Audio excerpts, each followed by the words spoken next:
আর আজকে আমি আলোচনা করব এই কারণে, অনেক মানুষের মনে প্রশ্ন থাকে যে আমরা ভক্ত হয়ে গেছি, ছেলে মেয়েরা তো পড়াশোনা করছে, তা সরস্বতী পূজা করা যাবে কি যাবে না। হ্যাঁ, আমরা তো জানি কৃষ্ণ পূজা করলে সর্বকর্মকৃত হয়, তাহলে কৃষ্ণ ভক্তি করলে যদি সর্বকর্মকৃত হয় তাহলে আর দেব দেবীদের পূজার দরকার আছে। বিভিন্ন জায়গায় না বলছে, আবার কোনো কোনো জায়গায় হ্যাঁ বলছে। এই নিয়ে বিভিন্ন রকমের মতভেদ থাকে, তাই না? এখন সরস্বতী মা নিয়ে কি কি প্রশ্ন হতে পারে আমাদের মনে, বলুন দেখি। হ্যাঁ, যে সরস্বতী পূজার আগে কেন কুল খাওয়া হয় না, এটা তো আগে প্রশ্ন করে। হ্যাঁ, সরস্বতী মায়ের হাতে বীণা থাকে কেন, কোনো বারে তো আবির্ভাব করা হয় না। আমরা জানি কোনো পার্টি জিতলে বা কোনো কিছু করলে আবির্ভাব করা হয়, কিন্তু সরস্বতী মায়ের হাতে আবির্ভাব করা হয় কেন, তাই না? এইভাবে আমাদের মনে কিছু প্রশ্ন জাগে যে সরস্বতী দেবী আসলে কে, হ্যাঁ, তার স্বরূপটা কি, বিভিন্ন রকমের প্রশ্ন। তাই আমি কয়েকটা প্রশ্ন নিয়ে আলোচনা করব, কিন্তু তার পরিপ্রেক্ষিতে আপনাদেরকে কিছু প্রশ্ন করতে হবে। হ্যাঁ, আমার এক বউ বললেন যে এখানে প্রশ্ন উত্তরের আলোচনা যেন থাকে, সেই জন্য আমি অল্প একটু বলে আপনাদের মধ্যে প্রশ্ন উত্তর নেওয়ার চেষ্টা করব। এখন এই প্রশ্নোত্তর নেওয়ার আগে আমরা যে হরিনাম করি, এই হরিনামের কি মাহাত্ম্য, হ্যাঁ, বিভিন্ন রকম ভাবে আমরা আলোচনা করি, তাই না? তো বসন্ত পঞ্চমীতে আমরা সরস্বতী পূজা করি, তাই না? হ্যাঁ, বসন্ত পঞ্চমী তিথিতে। এই পঞ্চমী তিথিটাতে যদি মায়াপুরে আসবেন, দেখবেন ভগবানকে একদম হলুদে, একদম হলুদ শাড়ি থেকে আরম্ভ করে সব হলুদ বস্ত্রে পরানো হয়েছে। হ্যাঁ, বুঝেছেন?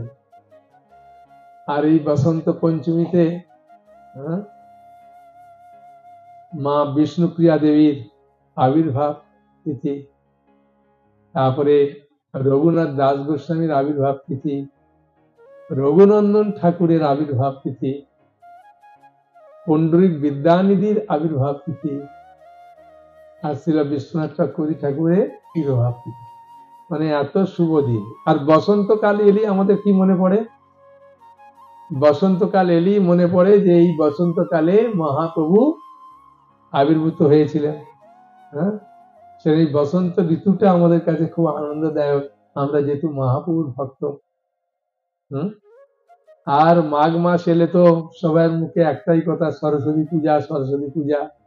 হ্যাঁ, তাই না? বাচ্চাদেরকে মা আগে ঘরের দরজা বন্ধ করে দিয়ে অন্ধকার দেখে খাইয়ে দেয় যে বাবা আজ উপবাস করতে হবে। হ্যাঁ, তো ভোরে খাইয়ে দেয়। কারা কারা ভোরে খাইয়ে দেন বাচ্চাদের, বলুন দেখবার। এখন খেতে দেয় না, দেয় না? তাই? বাহ, দেখছি খুব ভালো ছেলে। হ্যাঁ, এখন এই ভক্তদের এই যে মা সরস্বতীর পূজা কেন করবেন, এই সম্বন্ধে গীতায় ভগবান কৃষ্ণ কোথায় বলেছেন আগে আমরা দেখব। সপ্তম অধ্যায় বিজ্ঞান যোগে 21 নম্বর শ্লোকে সেখানেতে কি বলছেন দেখুন। ভগবান নিজে বলছেন দেবদেবীদের পূজা করার ব্যাপারে। যো যো জাং জাং তনুং ভক্ত শ্রদ্ধায়া অর্চিতুম ইচ্ছতি তস্য তস্যা চলাং শ্রদ্ধাং তমেব বিদ্যামহম। বলছেন পরমাত্মা রূপে আমি সকলের হৃদয়ে বিরাজ করি। ভগবান সকলের হৃদয়ে পরমাত্মা রূপে। এখন প্রশ্ন হচ্ছে কেন ভগবান পরমাত্মা রূপে আছে? হ্যাঁ, বলুন। একটা বাচ্চা ছেলে যখন চলতে শেখে তখন তার মাও তার পেছনে পেছনে যায় কিনা? হাঁটে। হ্যাঁ, কিরম করে হাঁটে? দুটো হাত এরম করে দিয়ে হাঁটে। বাচ্চা ছোটে, মাও এরম করে ছোটে। কেন ছোটে? বাচ্চাটা যাতে পড়ে না যায়, কষ্ট না পায়, তাই না, ভালোবাসে বলে। ভগবান ঠিক সেই রকম ভাবে আমাদেরকে এত ভালোবাসেন, আমরা যদিও ভগবানকে ছেড়ে পালিয়ে এসেছি, কিন্তু ভগবান আমাদের অন্তরে পরমাণু রূপে আছেন, সবকিছু দেখছেন। হ্যাঁ, যে কখন আমার দিকে মুখ করে ও ফিরে আসার চেষ্টা করবে। সেই জন্য বলছেন পরমাদুর আমি সকলে হৃদয় দিয়ে আছেন। যখন কেউ দেবতাদের পূজা করতে ইচ্ছা করে, তখনই আমি সেই দেবতাদের তাতেই অচলা শ্রদ্ধা প্রদান করি। হ্যাঁ, বুঝেছেন? আমরা যখন ভোগ লাগাই, সত্যি কথা বলবেন, আমরা যখন ভোগ লাগাই, রাত্রে হোক দিনে হোক, তখন যদি বাচ্চাটা বলে মা আমি কিন্তু আলু ভাজা ছাড়া কিন্তু খিচুড়ি খাবো না, ওর বাবা যদি বলে আমি কিন্তু গরম বেগুন নাহলে বেগুন ভাজা না হলে আমি খাচ্ছি না, ওনার স্ত্রী যখন ইচ্ছা করে আমি তো আচার ছাড়া খেতেই পারি না, তখন ভগবানকে কি মিষ্টি দিয়ে খিচুড়ি রান্না করে দেবে না কি করবে? কি করবে? আলু ভাজাটা করবে যেহেতু ভালোবাসে, বেগুন ভাজাটাও করবে, আচারও দেবে। তাহলে ভগবানকে দিচ্ছি কি উদ্দেশ্যে? যাতে আমার মেয়েটা খুশি হয়, মেয়েটাকে প্রসাদ দেব, তো সেই জন্য ভোগ লাগিয়ে দেবে। ঠিক ভগবানও আমাদের যখন ইচ্ছা হয় যে দেব দেবীর পূজা করব, তখন ভগবান আমাদের মধ্যে বলছেন আমি সেই ভক্তের তাতে অচলা শ্রদ্ধা বিধান করি, তার হৃদয়েতে আমি শ্রদ্ধা।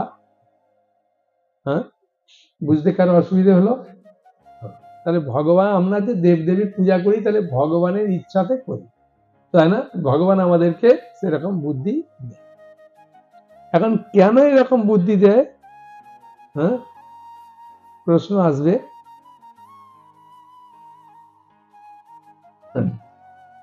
না, এখানে তো ছিল প্রভুপাদ তাৎপর্যতে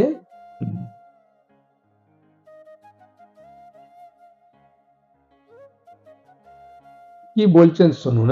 ভগবান বলছেন যে তার ইচ্ছা বিনা একটা পাতাও নড়ে না। সাধারণত সংসারে বিপদগ্রস্ত মানুষেরাই বৈদিক নির্দেশ অনুসারে দেব উপাসনা করে। বৈদিক নির্দেশ অনুসারে, যেমন রোগ নিরাময়ের জন্য রোগী সূর্যের উপাসনা করে। সূর্যদেবের উপাসনা কেন করে?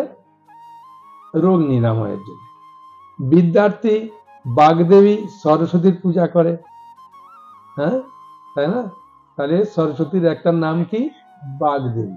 হ্যাঁ, কেন বলা হয় ওটাও আমি বলবো, ঠিক আছে? এবং সুন্দরী স্ত্রী লাভ করার জন্য কোনো ব্যক্তি শিব পত্নী উমার পূজা করে, এবং এইভাবে শাস্ত্রে বিভিন্ন দেবতাদের পূজা করার বিধান দেওয়া হয়েছে। তাহলে সরস্বতী দেবীর পূজা তাহলে আমরা কেন করব? হ্যাঁ, বিদ্যা দান করেন। এখন এটা জাগতিক বিদ্যা হতে পারে, পারমার্থিক বিদ্যা হতে পারে। দুটো বিদ্যার জন্যই ভগবানের কাছে প্রার্থনা করা, ঠিক আছে? তাহলে ভগবানের কাছে আমি প্রার্থনা করার জন্য মা সরস্বতীর কাছে প্রার্থনা করতে পারি। যেমন গোপিকারা কাত্যায়নী দেবীর পূজা করেছিলেন, কেন? কৃষ্ণকে প্রতিরূপে পাওয়ার জন্য, তাই না? আমরা দেখতে পাই যে সিনেমা যখন দেখি রামায়ণে সীতামায়ের স্বয়ংবর সভা হচ্ছে, তখন তার মা সুনয়নী দেবী বলছেন, হ্যাঁ, শীতে শীতে আজকে এক কাজ করো, তুমি সখীদের নিয়ে বাগান বাড়িতে গিয়ে যে মা গিরিজা দেবী আছে তার উপাসনা করো। গিরিজা মানে গিরিরাজের কন্যা দুর্গা দেবীর উপাসনা। আমরা দেখতে পাই, সিনেমাতেও দেখলাম, টিভিতে, রুক্মিণী দেবী কে কৃষ্ণ হাত ধরে তুললো। রুক্মিণী দেবী কোথায় গিয়েছিলেন বলুন? মা দুর্গার পূজা করতে গেলেন, ওখান থেকে কৃষ্ণ থেকে নিয়ে গেলেন। তাহলে দেখা যাচ্ছে কি যে কৃষ্ণকে লাভ করার জন্য, কৃষ্ণ ভক্তি লাভ করার জন্য আমরা প্রার্থনা করতে পারি। এটা হচ্ছে সিদ্ধান্ত। ঠিক আছে? তাহলে আমরা ভাগবতের জ্ঞান, চৈতন্য চরিতামৃতের জ্ঞান, গীতার জ্ঞান, শাস্ত্রের জ্ঞান হৃদয়ে প্রবেশ করার জন্য আমরা মা সরস্বতীর কাছে প্রার্থনা করতে পারি, তাই না? হুম? এখন প্রশ্ন হচ্ছে, এই যেখানে বললো বিদ্যার্থী বাগদেবী সরস্বতীর পূজা করো, কেন বললো যে বাগদেবী? না, এটা ব্রহ্মা আশীর্বাদ দিলেন সরস্বতী। হ্যাঁ, যদিও ব্রহ্মার মুখ থেকে মা সরস্বতী দেবী আবির্ভূত হয়েছিলেন, কিন্তু যখন ব্রহ্মা, হ্যাঁ, আর এই সরস্বতী দেবী কিন্তু মনে হবে যে প্রকৃত স্বরূপটা কি, আগে মনে প্রশ্ন আসবে কিনা যে মা সরস্বতী দেবীর স্বরূপটা কি, তাহলে আগে বলুন। হ্যাঁ, যদি ভগবান বিষ্ণু স্ত্রী হচ্ছেন সরস্বতী, হ্যাঁ, গঙ্গা, সরস্বতী, লক্ষ্মী, তারপরে তুলসী, বিষ্ণু চারজন স্ত্রী, তাহলে চৈতন্য ভাগবতে আদি লীলায় 13 অধ্যায়ে 21 নম্বর শ্লোকে উল্লেখ আছে, বিষ্ণু ভক্তি স্বরূপিণী বিষ্ণু বক্ষস্থিতা মূর্তিভেদে রমা সরস্বতী জগন্নাথ। তাহলে বিষ্ণু ভক্তি স্বরূপিণী হচ্ছেন এই সরস্বতী মা, এক। 2 নম্বর হচ্ছে তিনি রাধারানীর অংশ স্বরূপা। কার অংশ স্বরূপা? শ্রীমতী রাধারানীর অংশ স্বরূপা, বুঝেছে? এই বসন্ত পঞ্চমীর দিনে গোলক বৃন্দাবনে ভগবান শ্রীকৃষ্ণের সঙ্গে গোপিকারা রাসলীলা করার জন্য পূর্ণমাসী, যিনি সন্দীপনী মুনির মা, কৃষ্ণের গুরুকুলে যে শিক্ষক তার নাম কি? সন্দীপনী মুনি। সেই সন্দীপনী মুনির মা হচ্ছে পূর্ণমাসী। পূর্ণমাসী গোপীদের বললেন যে তোমরা আজকে বংশী বটে যাও, সেখানে কৃষ্ণের সঙ্গে তোমাদের রাসলীলা হবে। তার গোপিকারা সাজগোজ করে গেছেন, শ্রীমতী রাধারানী গেছেন। এই বসন্ত পঞ্চমীর দিনে রাধা কৃষ্ণকে বট গাছের নিচে বসিয়ে, মানে দাঁড় করিয়ে তারা আবির দিয়েছিলেন। আর এই বসন্ত পঞ্চমীর দিনে যেহেতু মা সরস্বতী দেবীর আবির্ভূত হয়েছেন এই জগতে, সেই জন্য এই সরস্বতী পূজা বসন্তী তিথিতে করা হয়। আর যেহেতু কৃষ্ণের অংশ স্বরূপ, হ্যাঁ, রাধারানী অংশ স্বরূপ হচ্ছে এই মা সরস্বতী, যেহেতু বসন্ত পঞ্চমীর দিনে আবির দিয়েছিলেন গোপিকারা রাধা কৃষ্ণের অঙ্গে, সেই জন্যে এই বসন্ত পঞ্চমীর দিনে মা সরস্বতী বললেন যে আবিরটা ব্যবহার করা উচিত, কেন? কৃষ্ণের কথা আমার স্মরণ হবে। তাহলে সেই জন্য এই বসন্ত পঞ্চমীতে আবির ব্যবহার করা। আর ব্রহ্মা যখন গর্ভদক্ষায় বিষ্ণুর নাভি পদ্ম থেকে উদয় হলেন, উদয় হওয়ার পরে তিনি কি করবেন কিছু দিশা খুঁজে পাচ্ছেন না। সেই সময় ভগবান শ্রীকৃষ্ণের ইচ্ছায় ব্রহ্মার কে গিয়ে এই মা সরস্বতী দেবী জিহ্বায় অবস্থান করে তাকে এই ভগবানের স্তুতি করার জন্য অনুমতি প্রদান করেছিলেন। বোঝা গেল না?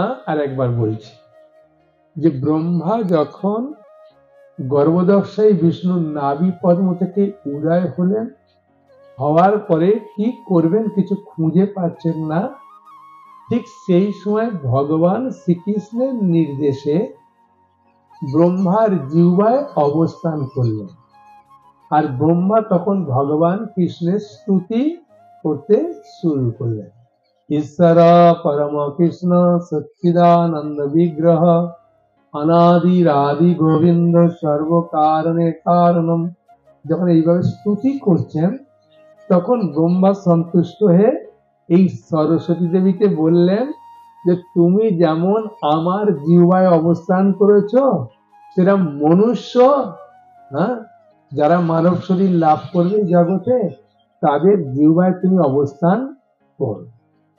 তখন মা সরস্বতী বললেন, প্রভু আমি তো বলছেন যে প্রতিটা মানুষের জিহ্বায় অবস্থান করব, এই জিহ্বা দিয়ে কেউ ভগবানের স্তুতি করে, কেউ গালাগালি দেয়, কেউ নিন্দা করে, তাহলে আমার অবস্থা কি হবে? তখন ব্রহ্মা বললেন, যেহেতু তুমি প্রতিটা জীবের মনুষ্যের শরীরের জিহ্বায় অবস্থান করবে, সেজন্য তোমার নাম দিলাম আমি বাগদেবী, ঠিক আছে? কিন্তু সরস্বতী আর একটা কথা শোনো, এই জিহ্বায় অবস্থান করে যারা অসৎ লোক, তারা অসৎ আলোচনা করে, গালাগালি দেবে, ঠিক আছে, কিন্তু যারা কৃষ্ণ ভক্ত, তোমার এই জিহ্বা দিয়ে তারা ভগবান কৃষ্ণের নাম করবে, হরে কৃষ্ণ হরে কৃষ্ণ কৃষ্ণ কৃষ্ণ হরে হরে, হরে রাম রাম রাম হরে হরে, তখন তোমার খুব গুণগান হবে। তখন সরস্বতী বললেন, ঠিক আছে। বুঝেছেন? এই সরস্বতী দেবী এমনকি বৃষভানু রাজা কে ছিলেন? হ্যাঁ, শ্রীমতী রাধারানীর বাবা ছিলেন। হ্যাঁ, তাই রাধারানীর বাবা, হ্যাঁ, এই বৃষভানু রাজারা 5 ভাই ছিল, ঠিক আছে? তা মহাভানুর পুত্র, এরা 5 ভাই ছিলেন। তা এই 5 ভাইয়ের মধ্যে এই বৃষভানু হচ্ছে সেজ, বুঝেছেন? সেজ ভাই হচ্ছে বৃষভানু। তাই মহাভানুর 5 পুত্র হচ্ছে চন্দ্রভানু, রত্নভানু, বৃষভানু, সুভানু আর প্রতিভানু, সব ভানু, যেহেতু মহাভানু পুত্র। হ্যাঁ, সেই তাই বৃষভানু রাজা তিনি বিবাহ করেছিলেন কাকে? কে বলবে? হ্যাঁ, কীর্তিদা সুন্দরী বিবাহ করেছিলেন। এই কীর্তিদা সুন্দরী ছিলেন বিন্দু গোপের ছোট মেয়ে। বিন্দু গোপের ছোট মেয়ে হচ্ছে কীর্তিদা মা, কিন্তু বিবাহ করার পরে সন্তান হয়নি। কিন্তু গৃহস্থ মানুষের যদি সন্তান না হয়, ওদের মনে খুব একটা দুঃখ হয় যে আমার একটা সন্তান হলো না। তা সেই জন্য এই বৃষভানু রাজা খুব সুন্দরভাবে তপস্যা করছিলেন। আর এই তপস্যা করতে গিয়ে তিনি কোনো মতে এই তপস্যায় সন্তুষ্ট করতে পারছেন না, সন্তান লাভের জন্য কোনো বর পাচ্ছেন না, বহু বছর হয়ে গেছে। সেই সময় একদিন এই বিদ্যা দেবী সরস্বতী দেবী তিনি আকাশ মার্গে আবির্ভূত হয়ে বললেন যে, মহারাজ বৃষভানু, আপনি যে পুত্র সন্তান বা কন্যা সন্তান, যে কোনো সন্তান লাভের জন্য আপনি যে তপস্যা করছেন, এই তপস্যায় আপনি সন্তুষ্ট হবেন না, কারণ আপনি এখনো দীক্ষা নেননি। আর দীক্ষা নিয়ে যখন গুরুদেবের নির্দেশ মতো হরিনাম করবেন, তখন আপনি সাফল্য লাভ করবেন, আপনার সন্তান হবে। এই কথা শুনে বৃষভানু রাজা, যেহেতু আকাশবাণী হয়েছেন, মা সরস্বতী দেবী আকাশবাণী করেছিলেন, করার পরে তখন তিনি ক্রতু মুনির কাছে গিয়েছিলেন। হ্যাঁ, সেখানে বলছেন এই মা সরস্বতী, সেখানে গিয়ে কি বলছেন তার কানে, বৃষভানু রাজার কানে গিয়ে দৈবাণী সহকারে সেখানে প্রবেশ করছে বৃষভানু রাজার কানে। হ্যাঁ, মা সরস্বতী কি বলছেন? বলছে, হরিনাম বিনা বৎস কর্ণ শুদ্ধি ন জায়তে। হরিনাম ছাড়া তোমার কান শুদ্ধ হবে না। তসমাৎ শ্রেয়াস করং রাজং হরিনাম তনু অনুকীর্তনম। তাই তুমি হরিনাম করো হে বৎস, হরিনাম করো, হরিনাম বিনা কারো কর্ণ শুদ্ধি হয় না। তাহলে আমরা যে হরিনাম করছি, কত ভাগ্যবান ভাগ্যবতী, বুঝতে পেরেছেন? হ্যাঁ, তাই না? আমরা কত ভাগ্যবান ভাগ্যবতী।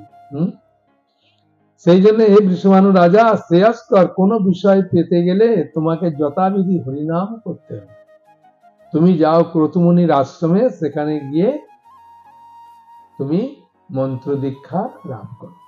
তাই বৃষভানু রাজা খুব আনন্দ সহকারে ক্রতুমুনির আশ্রমে গেলেন, গিয়ে দণ্ডবাদ প্রণাম করলেন। করার পরে ক্রতুমুনি বৃষভানু রাজাকে দেখে খুব আনন্দিত হয়ে কর্ণে মন্ত্র দিলেন। দেওয়ার সময় ক্রতুমুনি বলছেন, হে রাজন, কি শক্তির উপাসক, কি শিবের উপাসক। সবাই শেষে হরিনাম করে না? হ্যাঁ, সে আপনি যে কোনো মিশনে যান না কেন, শেষে হরিনাম করবেই, তাই না? তাই ক্রতুমুনি বলছেন, হে রাজন, কি শক্তির উপাসক, কি শিবের উপাসক, কি সূর্যের উপাসক, কি গণেশের উপাসক, এমনকি কেউ বিষ্ণুর উপাসক। সবার জন্য হৃদয় শুদ্ধ করার জন্য কৃষ্ণ নাম দরকার। তাহলে একবার আমরা হরিনাম করিনি, তাই না? হরে কৃষ্ণ কৃষ্ণ কৃষ্ণ হরে হরে, হরে রাম রাম রাম হরে হরে। কর্তুমুনি বলছেন, তুমি খুব ভাগ্যবান, সরস্বতী দেবীর কৃপায় আমার কাছে এসে উপস্থিত হয়েছে। হরে কৃষ্ণ মহামন্ত্র দীক্ষিত করলেন আর সকলকেই করতে বললেন। কারণ কি, এই হরিনামের মধ্যে কি আছে? হরে কৃষ্ণ কৃষ্ণ কৃষ্ণ হরে হরে, হরে রাম রাম রাম হরে হরে। ইতি ষোড়শকং নামনম কলি কলমুষ নাশনম না তো পরতর পায় সর্ববিদেশু দৃশ্য। এছাড়া আর কোনো উপায় নাই। হ্যাঁ, তাই বলছে না, হরের নাম হরের নাম হইব কেবলম কলং নাস্তেব নাস্তেব নাস্তেব গতি অন্য। তাহলে আমরা হরিনাম করছি, হ্যাঁ, সেই জন্য তো মহাপ্রভু বললেন। এই বৃষভানু রাজা কি জন্য হরিনাম করছে বলুন? কি জন্য করছে? সন্তান লাভের জন্য, তাই না? সেই জন্য মহাপ্রভু বলছেন, ইয়া হইতে সর্বসিদ্ধি হইবে তোমার। এই হরিনাম করলে তোমার সব সিদ্ধি হবে। যা চাও, ছেলের পড়াশোনা চাও, মেয়ের বিয়ে চাও, সন্তান চাও, যা চাইবে তাই পূর্ণ হবে। ইয়া হইতে সর্বসিদ্ধি হইবে তোমার। হ্যাঁ, এই হরিনামের এত মাহাত্ম্য। সেই জন্য বলছেন, অতীত বর্তমান ভবিষ্যৎ সর্বকালের কলুষ মুক্ত করার জন্য এই হরিনাম হচ্ছে শ্রেষ্ঠ। এমনকি নারদ মুনিকে, নারদ মুনি কি বাজায়? সবসময় বীণা বাজায়। বীণা বাজায়। এই যে নারদ মুনির যে সুর তাল এইসব যে জ্ঞান, সঙ্গীত জ্ঞান লাভ করতে গেলেও মা সরস্বতীর কাছে প্রার্থনা করতে হবে। নারদ মুনি সরস্বতীর কাছ থেকে পেয়েছে। কোন কোন পুরাণে আছে নাকি কৃষ্ণকে বাঁশি শেখানো নাকি সরস্বতী মা শিখিয়েছিল।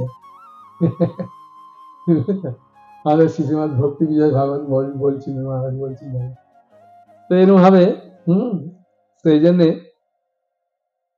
মহর্ষি কশ্যপের পুত্র তাক্ষ, তিনি তপস্যাকালে সরস্বতী দেবীকে সন্তুষ্ট করলেন। সরস্বতী দেবীকে সন্তুষ্ট করলেন, তাই সরস্বতী বলছেন, তুই বর চাও। তা বলছে, বর চাইবো কি প্রভু, আমার 3টে প্রশ্ন আছে, সে 3টে প্রশ্নের উত্তর দিলে আমি সন্তুষ্ট। বলে, বলো কি উত্তর?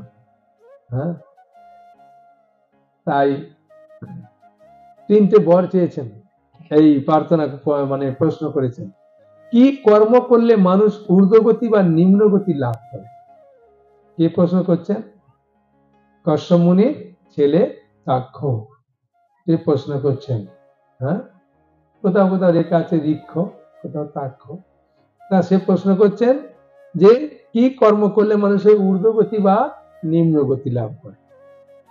মা সরস্বতী দেবী উত্তর দিচ্ছেন, যারা সত্যগুণে বিশিষ্ট ব্যক্তিদের দান করে, অন্ন বস্ত্র জ্ঞান দান করেন, তারা স্বর্গে যায়। আর যারা ভগবানকে না মেনে ইন্দ্রিয় সুখ ভোগে ব্যস্ত, তারা নরকে যায়। হ্যাঁ, কিন্তু আমরা কোথায় যাব? আমরা কোথায় যাব? আমরা স্বর্গে যাব না, হ্যাঁ, ভগবত ধামে যাবো, স্বর্গে। একবার আমাদের শ্রীশ্রীমৎ জগন্নাথ সাই গুরু মহারাজ বলেছিলেন, কেউ যেন স্বর্গে যাওয়ার আশা না করে, কেন এই 10,000 বছর পর্যন্ত এই মিশনটা থাকবে, হ্যাঁ, ইস্কন। তারপরে যে কলি একদম গ্রাস করবে, তখন গঙ্গাও থাকবে না, যমুনা থাকবে না। হম সেই জন্য বলছে, কেউ স্বর্গে গেলে ওইখান থেকে ফিরে আস্তে আস্তে দেখবে আমাদের ইস্কন শেষ। সেই জন্য বলছে কেউ স্বর্গে যাওয়ার ইচ্ছা করবে না। হ্যাঁ, কিন্তু আমরা যেহেতু ভগবানের নাম গুণগান করছি, আমরা ভগবানের কাছে ফিরে যাব। দ্বিতীয় প্রশ্ন করছেন, কারা গোলক বৃন্দাবনে গমন করে? কে প্রশ্ন করছেন বলুন, এখনই বললাম, বলুন। হ্যাঁ, কশ্যপ মুনির পুত্র। যারা গীতা ভাগবতের উপদেশ মেনে চলে, যারা গীতা ভাগবতের উপদেশ মেনে চলে, ভগবানের প্রসাদ সেবা করে, হরিনাম করে, তারা গোলক বৃন্দাবনে ফিরে। তাহলে আমরা গোলক বৃন্দাবনে ফিরে যাবো তার নিশ্চিত। এখানে আমি বলছি না, মা সরস্বতী দেবী স্বয়ং উত্তর দিচ্ছেন, তাই না? বাহ। বলছে, আপনি কোন বিদ্যা প্রদান করেন? কে প্রশ্ন করছেন? কাকরিষি প্রশ্ন করছেন, আপনি কোন বিদ্যা প্রদান করেন? তখন মা সরস্বতী দেবী হাসতে হাসতে বলছেন, আমি জড় বিদ্যাও দিই আর পারমার্থিক বিদ্যাও দিই, পরা অপরা দুই বিদ্যাই আমি প্রদান করি। হ্যাঁ, হয়েছে। সেই জন্য এই বিষ্ণু ভক্তি স্বরূপিণী মা সরস্বতী দেবী আরাধনা, হ্যাঁ, আমরা দেখতে পাচ্ছি যে যখন কেশব কাশ্মীরি এসেছিলেন মহাপ্রভুকে পরাস্ত করতে, দিগ্বিজয়ী পণ্ডিত কাশ্মীর থেকে, তখন মহাপ্রভু তাকে যখন হারিয়ে দিলেন, তখন মা সরস্বতীর কাছে প্রার্থনা করলেন, মা আজকে আমি হেরে গেলাম। বলে, হারবে না, উনি কে? উনি আমার পতি। পতির কাছে কখনো স্ত্রী জয়লাভ করে নাই? তখন বলছে, ও তাই? যে হ্যাঁ, তুমি গিয়ে তার চরণে আত্মসমর্পণ করো। কারণ কেশব কাশ্মীর এসে আত্মসমর্পণ।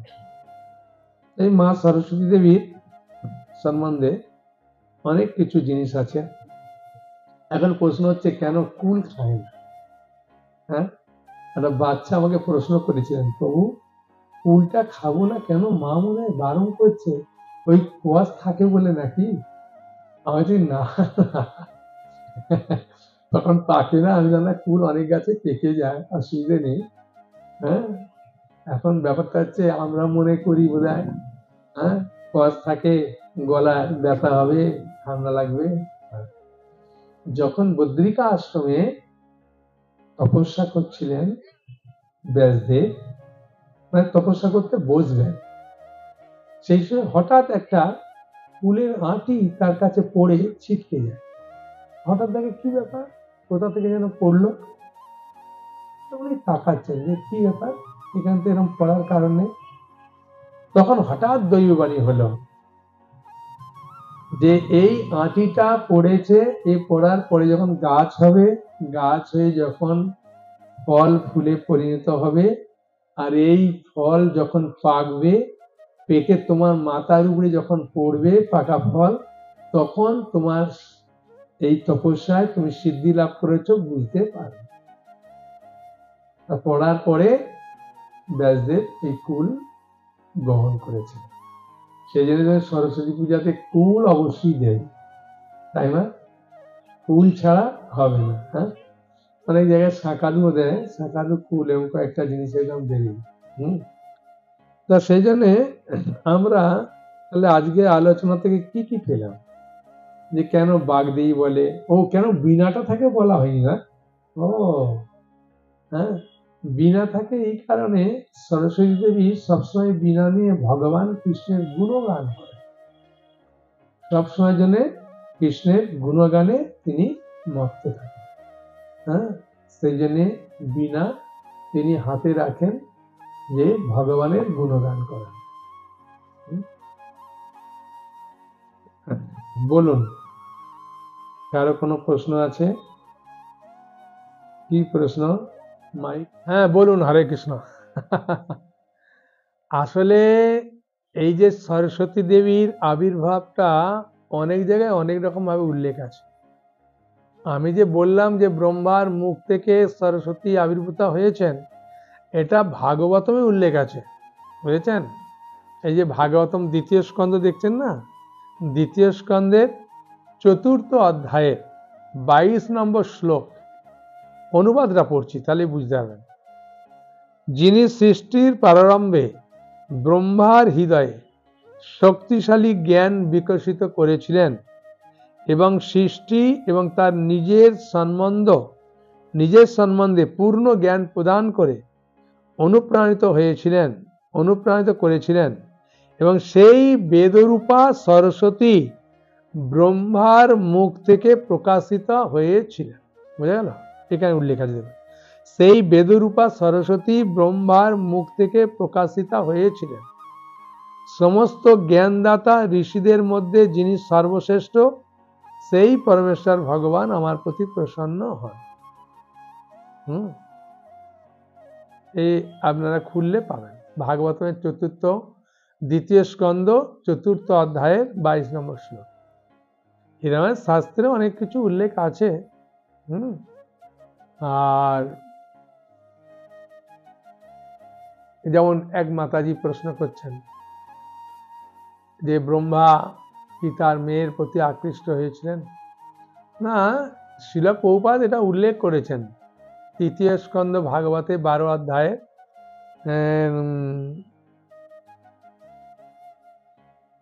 আপনার 28 নম্বর শ্লোকে, সেখানে উল্লেখ আছে যে এই যে ভাগবতে যে ব্রহ্মাকে 4র্শ্লোকী ভাগবত দিয়েছিলেন ভগবান, সেই সময় ব্রহ্মার হৃদয়ে ওই ভাব আসেনি, এটা অন্য কল্পে ব্রহ্মার হৃদয়ে ভাব এসেছিল। ঠিক আছে? সেই জন্যে যেগুলো মনে করুন শুনলে আমাদের মন একটু অসৎভাবে চালিত হয়, সেগুলো না শুনলেই ভালো। যদিও শাস্ত্রে আছে, কিন্তু কোন কল্পে কোন এতে করেছে এগুলো যদি না জেনে বিভিন্ন রকমভাবে শুনি তাহলে খারাপ। ওই জন্যে একটা অনুরোধ করব, ওই বিভিন্ন ভিডিও শোনার দরকার নেই। যত ভিডিও শুনবেন বিভিন্ন লোকে, তারা ওই খুঁজে খুঁজে খারাপ জিনিসগুলো, যেমন ডাস্টবিনে নোংরা ফেলে, সেখান থেকে কাক ডাস্টবিন থেকে খাবার খুঁজে পায়। হ্যাঁ, আর আমরা ডাস্টবিনের নোংরাগুলো ফেলি, সেগুলো অকেজো বলে, আর সেগুলো কাক সেগুলো খুঁজে বেড়ে। সেরকম কিছু কিছু আছে ইউটিউবের মাধ্যমে খারাপ জিনিসগুলোকে খুঁজে খুঁজে বার করে খুঁটে মানুষকে বিভ্রান্ত করে। হ্যাঁ, আর মানুষকে এইগুলোতে বেশি ভিউ হবে, এমন এমন কথা দেবে, তখন মনে হবে আরে ভাই তাই নাকি। হ্যাঁ, তখন আর এগুলো তো ডিটেলস পড়ুন না, শিল প্রভুপাদ একদম সুন্দরভাবে বলে দিয়েছেন। আপনাদের আমি খুলে দেখিয়ে দিচ্ছি, ঠিক আছে? আপনাদের মনের যে সংশয় সেটা আমি আপনাদেরকে নাশ করে দিচ্ছি, ঠিক আছে? তাহলে আপনাদেরও হবে। দেখুন, সেখানে প্রভুপাদ তাৎপর্যে বলছেন, হ্যাঁ, এ মৈত্র ঋষি বিদুরকে বলার সময় এই কথা বলেছেন। হ্যাঁ, কিন্তু প্রভুপাদ তাৎপর্যে বলছেন যে যখন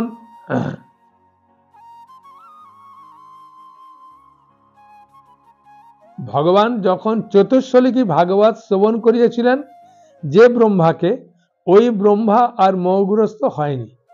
হ্যাঁ, বুঝেছেন? শ্রীমৎ ভাগবত শ্রবণ করার পরে ওই কামভাবে আর শিকার হয়নি। যে ব্রহ্মার কথা বলা হয়েছিল সে অন্য কল্পে অন্য ব্রহ্মার কথা বলা হয়েছিল। হ্যাঁ, বুঝলেন? ব্রহ্মা তো একটা পদ, বুঝেছেন? ব্রহ্মা একটা পদ, ইন্দ্র একটা পদ, সেরকমভাবে। হ্যাঁ, ঠিক আছে? আর এখান থেকে ভাগবত তো আমাদেরকে কি করে, খুঁটিয়ে খুঁটিয়ে ভালো জিনিসগুলো বার করে শিক্ষা দেয় না? এর মাধ্যমে ভাগবত শিক্ষা দিচ্ছে যে আমাদের শাস্ত্রে একদম উল্লেখ আছে, মা ভগ্নী, হ্যাঁ, বা অন্য কোনো স্ত্রীর সঙ্গে একা থাকা উচিত নয়।